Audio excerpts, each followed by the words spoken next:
Welcome to the Secrets of Confident Women podcast, where you'll learn all the best tips, tricks, and practical techniques for building the confidence levels you've always wanted. With inspiring interviews, real-life examples, and game-changing insights, this podcast is for women who know that mastering the skill of confidence is one of the most important things they'll ever do.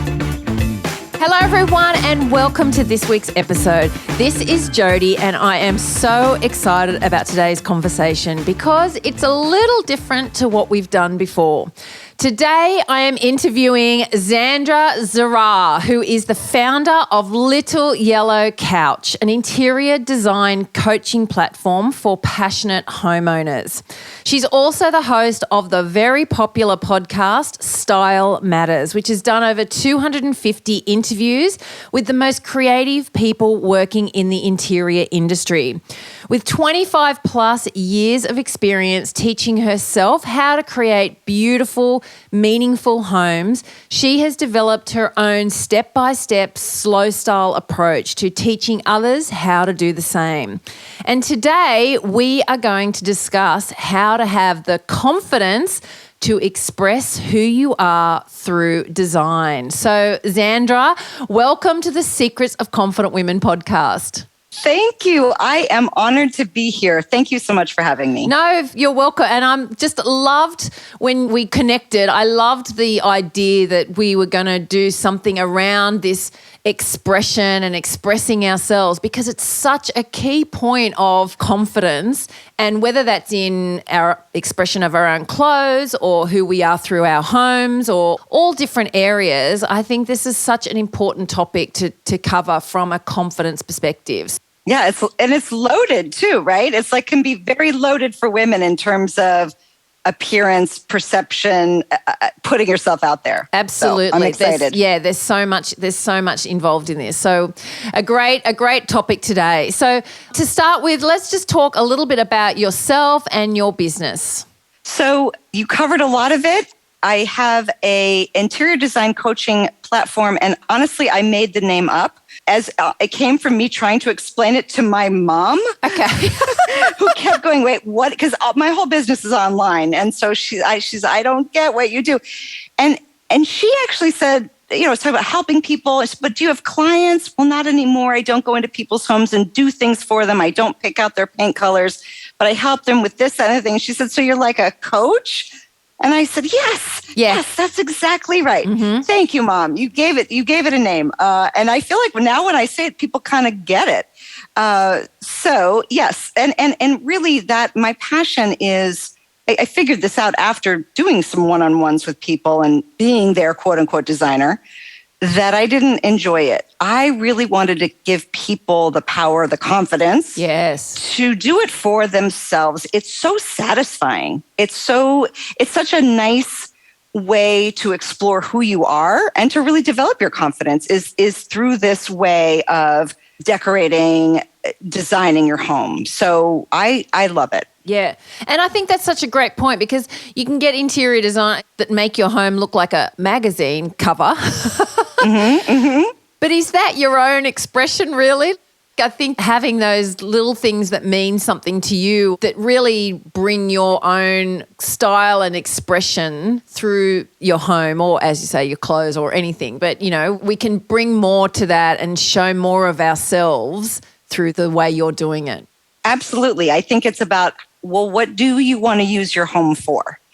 If you want to use your home as the environment or your laboratory for growth, which makes sense because, it's your home, it's the place where you can be the most private and do the most exploration, then why not use it for that? I think our homes are being used for so many things at this point during COVID, and they're having to do so much more for us. So yeah, I'm definitely excited about helping people really get the most out of their homes by using it that way. I love that expression, a laboratory for growth. I love that. That's great. And you're right. Yes, I just came up with that.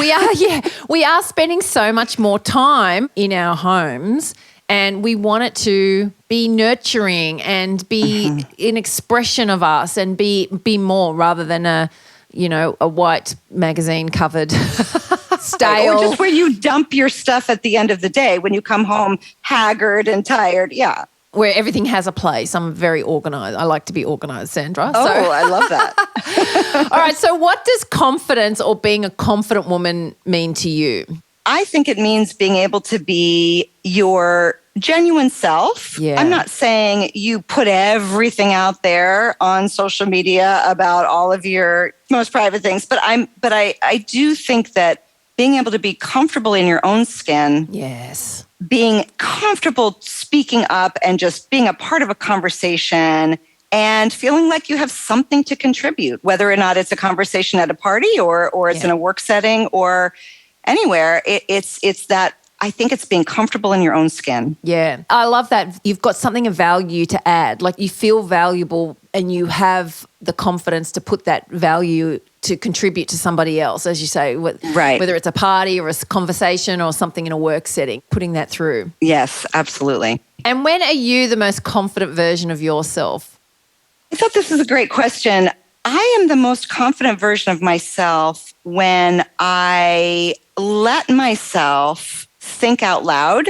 Mm-hmm. I feel like, I read a lot and I'm interested in a lot of things, from politics and the environment to design to art to theater and music. I'm just interested in a lot of things. And I like being able to have conversations with people about any number of things.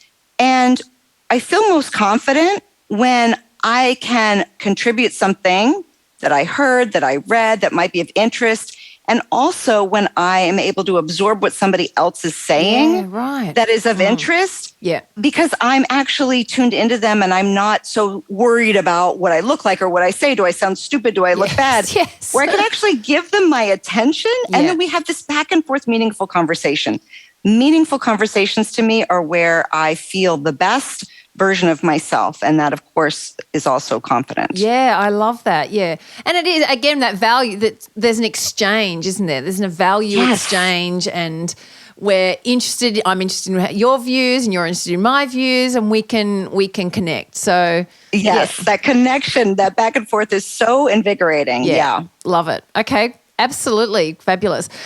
Okay, so you had an interesting journey to your career as an interior designer, and it took you a long time to figure out what you wanted to do with your life, is what you say, which I love, like so many of us. Yeah. You said there were a lot of trial and error and failures, and to get to where you are now, you needed to look at the past differently. So how did you change your perspective on the past to get you where you are now? I think the major thing I've done in terms of my mindset to really turn my own narrative around about what I tell myself about who I am is to go from feeling unlucky, feeling like, oh, nothing good happens to me. Oh, I'm never going to be one of the chosen ones. Right. To realizing that I have agency. I don't have to wait for somebody else to give me a job, to give me a promotion, to tell me that I am capable or valuable. I actually can create a place for myself in the world, and that it has very little to do with luck. I mean, of course, being in the right place in the right time, that's a real thing. But so much of life, I think, and your happiness in it has to do with what you put into it and what you make happen for yourself. And that was very empowering when I finally stopped looking at my past as a series of, oh, I'm so unlucky, to realizing, oh, my past are building blocks to everything about who I am today and the lessons I've learned along the way. Yes. So, yeah. Yeah. And so many, I think we sometimes, whether it's long-term or short-term, we get into that rut going, oh, why is this series of things happening? Like, what? Yes. Hey, give me a break. And, someone says, how you doing? You go, oh, I can't cut a break. And, like we talk about it and we put it out. But it's so important that we do have that change in perspective, because the mindset change and the change in perspective changes everything. Like that's where it starts to be, it has to be internal. And I love what you said about you just had your own agency to create what you need and create your life, and that real taking responsibility and taking your own destiny as such on to go, well, I create it and I can make my own decisions. I love that. It's funny, that mindset thing, it's like a little switch that just gets flipped. It sounds so basic and obvious that I think people don't even try it. But once you flip that switch, it's like magic. It is, yeah. Because I say to clients, I'm often coaching them to help them see something different or flick that switch or have a different perspective that they haven't considered before or they haven't even had access to before. Yeah. And when you see it, it's hard to unsee it at that point, right? Yes, because it lives in the I don't know what I don't know. And then when you sort of see it, you're like, oh yeah, okay, I can see that I use that language, or I'm always, whinging about how unlucky I am or whatever. Right. It brings it to the forefront, and then you get choice over what you do with it from that point. But when you sort of get stuck in that place, you've got no access to making that change. But you believe that what your perception is reality. You don't believe, you don't know that it's a perception. Yes. It's your truth, not the truth. That's right. Yes, exactly. I love that. Yeah. And so that led you then to take on this business yourself, and really, is that sort of where it all came to that point? I mean, there was still a lot of meandering before I finally landed where I am today. So, yeah, I mean, in a way, like I said, the building blocks of my life, you can kind of trace the path all the way back to being a kid, where this design instinct and this idea of the power of home has been with me. But yeah, It was still pretty meandering. And even Little Yellow Couch, I started with a business partner. So that too has gone through changes. And, but I really think, just like you probably experienced, the podcast world is been so wonderful. It feels like such an intimate way to connect with people, because we're in your ears right now. Like we're having a 3-way conversation. Yeah. You, me, and whoever's listening. And it's very powerful. It is. Our podcast was born from the first round of lockdowns, 2020 coronavirus, as it does. We were going to do YouTube. I mean, goodness. Right. Thank God we didn't, because the effort trying to do video and all the editing. Oh my goodness. And then my business partner and I couldn't meet together because we were in separate houses in lockdown. So we went, well, we could do a podcast. We went, okay, I love it. Let's just try that. And now it's just like, we love it. We love interviewing. And we never really experienced just how that we would get to connect with the interviewing guests and meeting all these people from around the world doing these amazing things with different perspectives. We're learning, it's opening up out, like it's fabulous. It's a gift. It's a real gift. It is. Yes. We love it. Okay, so when you're helping someone with their interior design and helping them maybe design their own homes, what do you find is the connection between their self-confidence and how they show up in their homes? What's amazing to me is how much confidence is at the very foundation of what I do. It is really all about confidence in knowing what you love and why. And it's amazing how many people have no idea what their favorite color is. Right. Or what their favorite, vacation souvenir is, or what their favorite thing is that's hanging on the wall. When we're 5, we know exactly what our favorite color is. Yeah. Without hesitation. Yeah. We say it proudly. And then something happens to us along the way. And I think especially in design and interiors, it's become so professionalized. It's become so much about celebrity homes, or what's Instagrammable, or what's on the reality TV show network.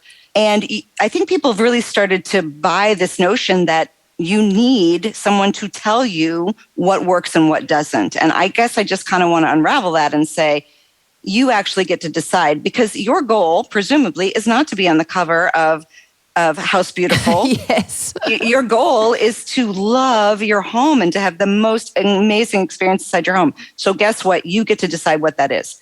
So I think people, where they're lacking confidence the most is how to mix everything together. Does this go together? Do these styles go together? Can I put my 50-year-old hand-me-down from my grandmother with this brand new thing that I want to pick up at the glitzy store? And it all comes back to a lot of self-reflection. Yeah.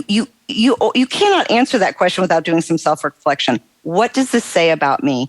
What story, what narrative is this room telling about who I am and how I feel about myself and how I see myself? So to me, it's all interconnected. It is not about the throw pillows. It is about who you are and knowing who you are and being confident to say, I love purple and zebra print. I just love it. I don't care what anybody else says. Yep. That's what I love and that's what I'm going to do. Yeah. So yeah, I think confidence plays a big role in what I do. And I think we'll get into this more, but I guess I'll just end this question by saying confidence comes from practice. It's not magic. Yeah. You're not just born with it or not. It comes from practice. That's right. That's the whole podcast. That's right. Yeah, right. That's why I love your podcast. You learn, Yes. Right? And I love what you're saying there. And I find, even when I was preparing for this podcast, and I was looking at my own home and, my own stuff, I'm thinking, does it reflect my, my confidence? And I definitely struggle in certain areas. I don't think I'm naturally gifted, but there's elements where I really wanted, and I'll tell you a funny story. I really wanted these like crystal beads that hang on your window. And I bought a set and I was like, I'll just put them in my office where nobody can see them. Like it's like this private, my little corner. And then I got them and I loved them so much that I put them on the front windows to our lounge room. And the sun, in the winter sun, which we're just moving into winter now in Australia, the winter sun, when it lowers, comes through and it makes all these glitzy, sparkly, and I love. Now, do they go in that room? No, they do not. Do I care? No, actually, no, I do not at this point, because so many times, especially in the winter, I walk through and I get this like, it's glittery and it's pretty and the sun's coming, and I just love them so much. And I think it's those elements too that you just go, I don't care if it doesn't sort of go. I love being in this room. Like I love my glitzy, crystally bead, curtain things. And I love them. I just love, and that story makes me so happy. I want all of my clients to have those stories where they come back and they say, I found something I love. Yeah, absolutely. Because it is just that it makes me happy. And it's sometimes just going to that place of just being, well, I love it. It is me, and I know my favorite color. Everyone does. It's red. So it's like I have to just do red and crystals and a bit of sparkle and a bit of glitzy, whatever. And I think they were, $40 off Amazon. Like it was really, a low end purchase. It was it's perfect. Rarely expensive. No, yes, what exactly, we love. Yeah. exactly. So how do you help someone harness their confidence then when they are trying to be more creative or experimental in their home design or their design? So that gets back to the practice thing that I just mentioned. I really encourage people to play around, to actually take everything off your mantle or your bookcase or wherever, go around your house, find 5 objects, make sure you love them. Don't pay attention to how they look or whether or not they go together. 5 objects you love and arrange them 3 different ways. Yeah. Just place them and start paying attention to things like, well, what do the heights look like together? What do the shapes and colors look like together? Is there a little story going on here? Do the objects relate to one another in some way? Can I tell a story about these objects based on what they mean to me, even though nobody else would know what the background is? Yeah. And when you do that and you play around, the more you do it, the more you're developing your eye. That's all developing your eye is. It is paying attention and noticing what you're seeing. And the same goes true with a lot of times what I'll have people do is I'll have them kind of dissect a photo of a room that they absolutely love. And most people just stop and saying, oh my God, I love it. That looks so beautiful. Yeah. Or, oh, that's so luxurious. Let's say something like that. And you just need to push past that and say, well, what exactly? Is it the way, is it the colors? Is it the way the furniture is arranged? Furniture arrangement is a big one. Putting everything up against the edges of the room, up against the edges of the walls is a very different feeling than bringing the chairs in closer together. Look at the length of the curtains. Look at the time of day and the lighting. And is that what you're loving? Are you loving the exposed brick wall or are you loving the view outside the window? It's really just about noticing what you're seeing, taking mental notes or even writing it in a notebook and getting clearer and clearer on what it is you love. That will give you the confidence next time to go, oh, I want this doorknob instead of that doorknob. Yeah, it really does come down to those kinds of design choices and just feeling comfortable and confident in what you're choosing. So it's just about practice. Yeah. And it is that practice in honestly, in everything we do. You can't just walk in and be a fantastic interior designer like everything else in life now, wouldn't it? Right, exactly. It just doesn't work that way. So I think, it is practice. But I love what you're saying about collecting 5 things that you love. And we often put those love things like that when in the intro when you said something, your favorite travel trinket or and I was like, I instantly went, oh, mine's actually sitting, in a cupboard. Like, stop that. I should, as soon as we finish this podcast today, I'm going to go and get it because I love it so much and I don't know why it's on a shelf in a cupboard somewhere. So, if it's on a shelf that it used to look great, but it's been there for a year, you're not seeing it anymore. No, that's right. Move it around. That's Put it in a new place so you can enjoy it all over again. Absolutely. But bringing those things out to express who you are. And so you're in your happy place when you are spending too much time in your homes, as we're often doing at the moment. Bringing those things out. And I love that just changing things around a little bit. You don't have to say, well, these 4 things go together and these are the right heights and that's how it has to stay for the next 25 years. Right. Exactly. Well, and I think too, when you buy things for one specific purpose to go together, you have trouble imagining them in any other setting. Yeah. Whereas if you buy things because you love them, they will go over and over again with different things, rotating. It's just a different way of looking at what we own. Yeah, absolutely. It's funny. We've got in my family at the moment, my daughter's got her first job and where she's spending a lot more and all different things. And we were talking about when you try on clothes and find other things to buy. And we were talking about exactly that. And I said to her, after years and years of many mistakes and many purchases going, why did Why did I buy that? What was I thinking at the time?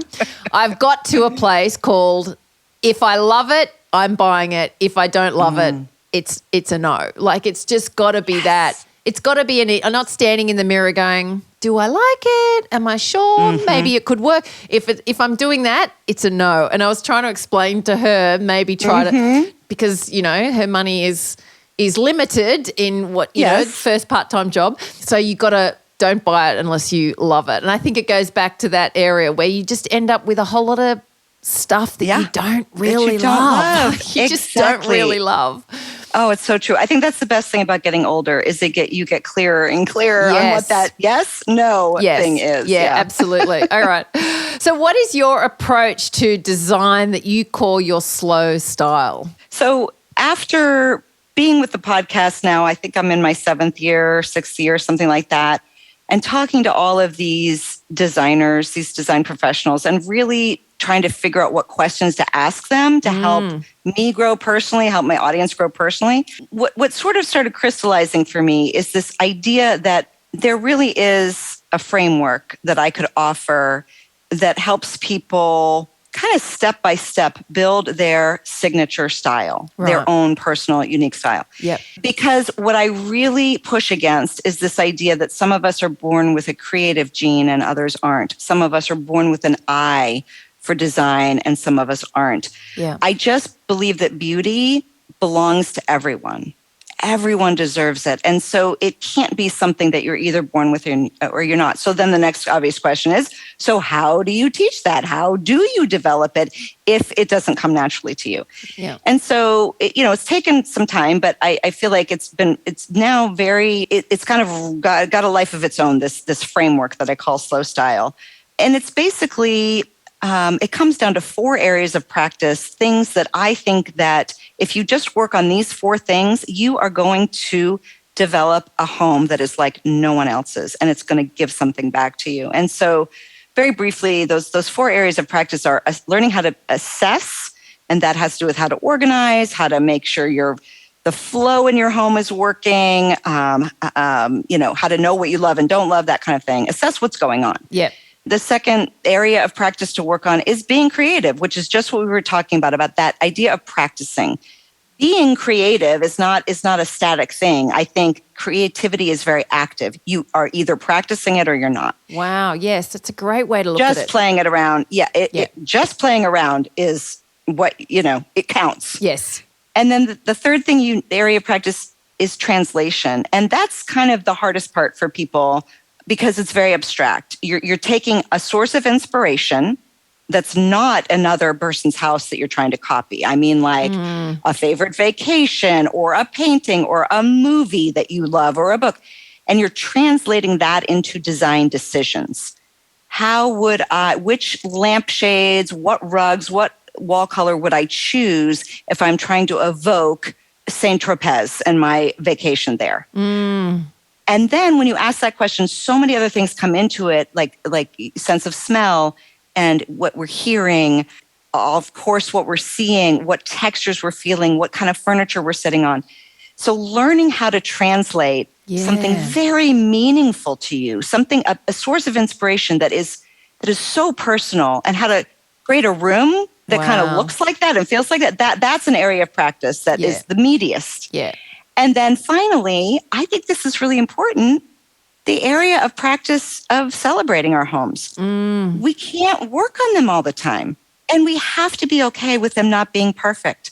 We have to enjoy the process of creating a home. Yeah. Taking the time to sit down with a cup of tea in your favorite chair and do nothing for 10 minutes and just enjoy what you're looking at on the wall. Yeah. That's huge. Yeah. That's huge. So celebrating, that's the last area. So the framework is built on those 4 areas of practice, and through our private membership, but also the podcast, I kind of help people practice in each of those areas.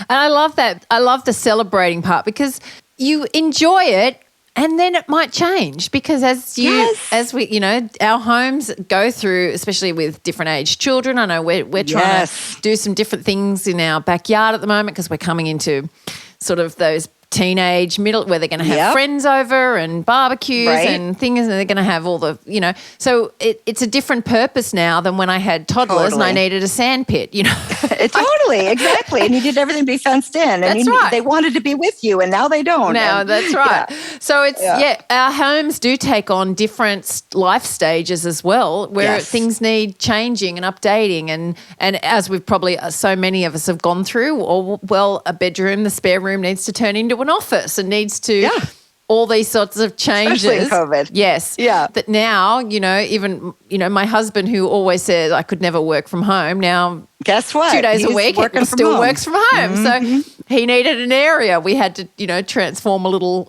he got a corner of the rumpus room, but he's happy. He's happy there. Good. Yes, they do. It changes. I love it. Yeah, I love the change. Enjoy the moments, and then you move on when things change, or you buy something, or go on that holiday where there's something that's really meaningful, and you want to bring that into your home. Exactly. Oh, I love it. Okay, so why is it important then to express? Why do you think it is important that we express who we are or who we want to be through the designs in our home? Our homes are our biggest investment. They're the thing that's going to cost us the most money and hopefully appreciate and value. So that's one reason. Yeah, is just the practical reason. But what if you rent? Okay, then you're still putting money into furniture, into artwork. So there's always going to be a financial investment that therefore to me says, take care of what you have. And I feel like, generations ago, people really did a better job of this. Yes. They took care of their linens. They took care of their copper pots because they weren't going to get more of them. And the society wasn't quite as disposable. Yeah. But there's always going to be that, it's a big investment. Therefore, yes, of course you should care about your design and your style. But to me, the emotional reasons are even more powerful. So when you look at what you want your home to give back to you, you want a place where you can rejuvenate and where you feel safe, but you also want a place where you can feel motivated to reach your life goals. You want a place that inspires your creativity, that deepens your relationships, which means room and space that really encourages connectivity with people. So there's so many things that our homes should be giving to us.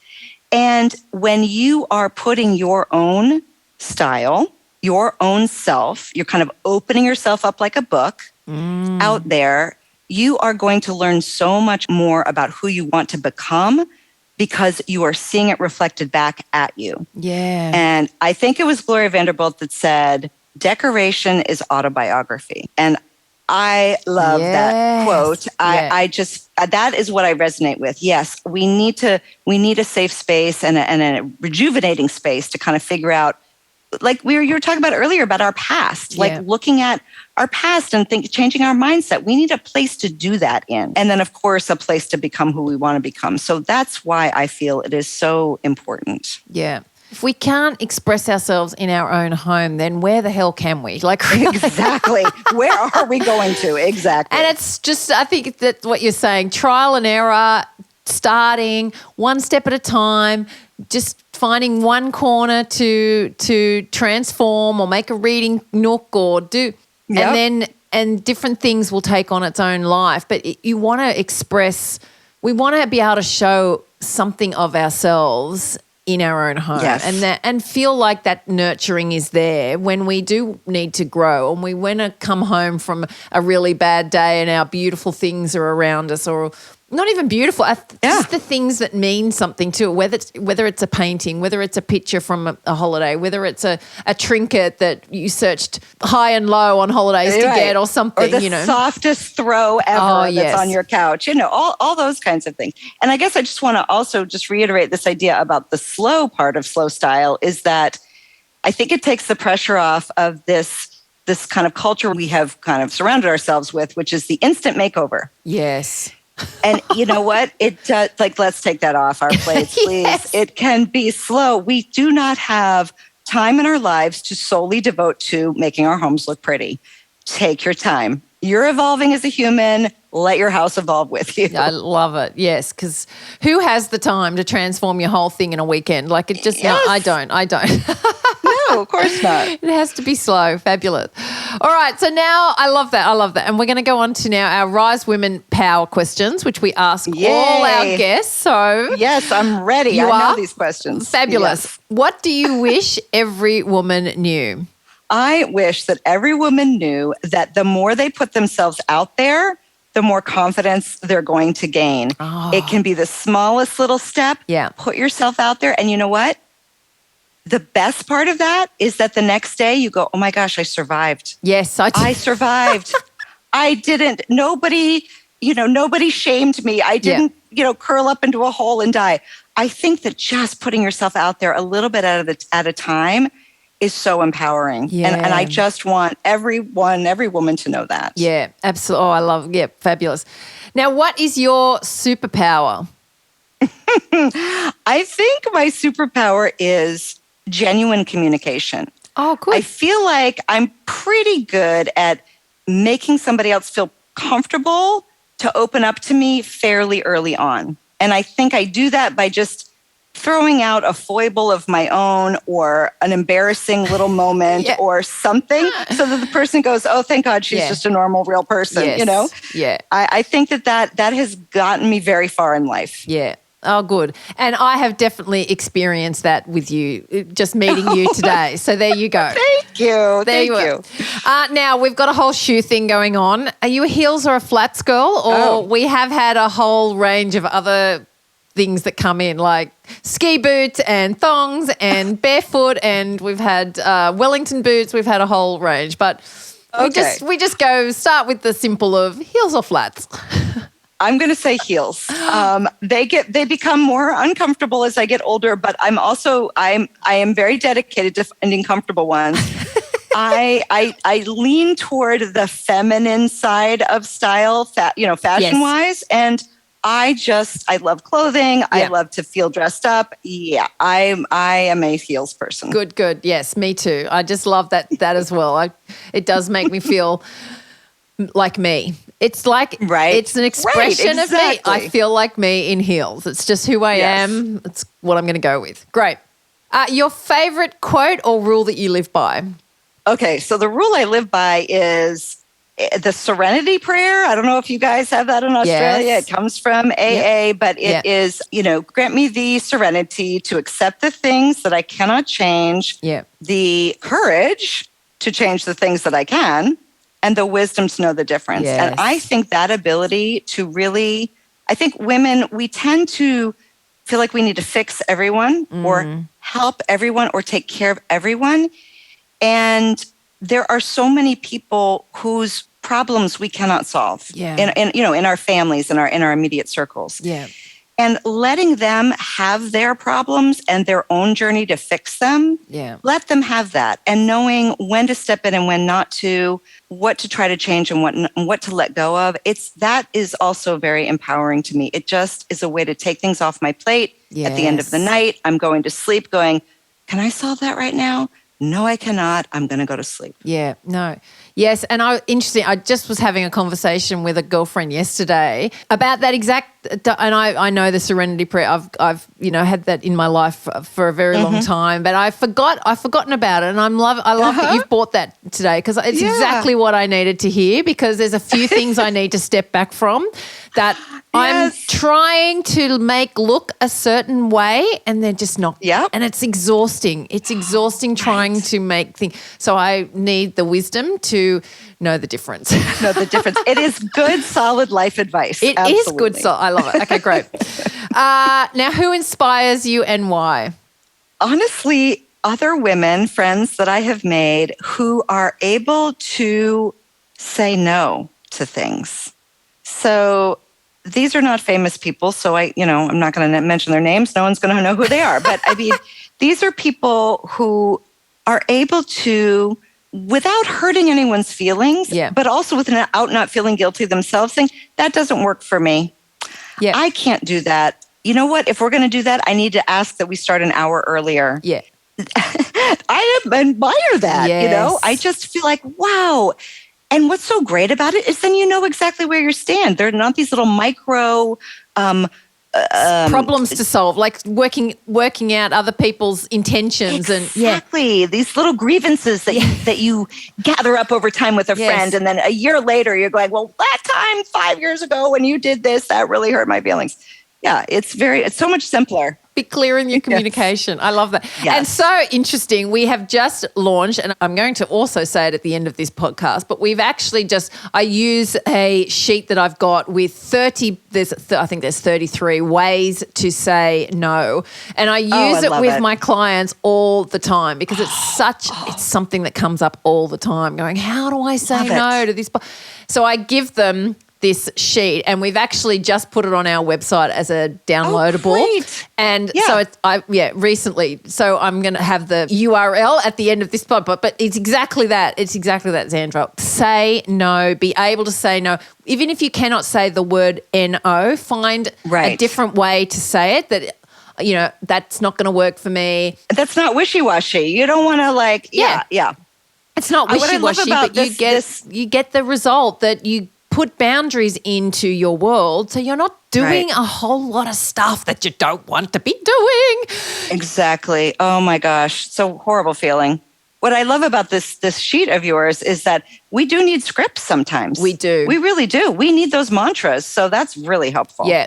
I had a lady and she was working from home and she highlighted 3 that was something that really appealed to her, and she stuck it on the wall behind her computer, behind her laptop. So when she was on these Zoom meetings getting roped into everything, she could look over and it was like a prompt script. A script. I love it. I love it. That's so she could deliver it and we practiced like delivering it very confidently as well. Practice. Practice. Yes, it takes practice. Okay, last one, Zandra. Finish this sentence. If I had even more confidence than I do now, I would. Oh my gosh. I think I don't know how to answer this. My flippant answer is I would charge more for my services. Okay. That's a good answer. I don't know, because I feel like the process of gaining confidence is in and of itself kind of rewarding to me. Yeah. When right now, I'm in the process of putting together my very first book proposal. Oh, wow. I couldn't have done it a year ago. No. I didn't have the confidence. Yeah. And there have been things that I've done that I've reflected back on that have made me go, oh, wow, I actually do have something to teach. Oh, I really do have a way of distributing that information. I really do have some beautiful ideas to share. And this is how I got there. Like being able to reflect back on all of that is the process of becoming confident. Yeah. So, I don't know that I have a good answer for that question. To me, I'm happy right where I am. I am thrilled right now that I am feeling like confident enough right now just to tell you that I'm putting a book proposal out there, right? I just feel good about it. So, that's good. Yeah. And that's the perfect answer, right? That is because it is a journey. It is a learning.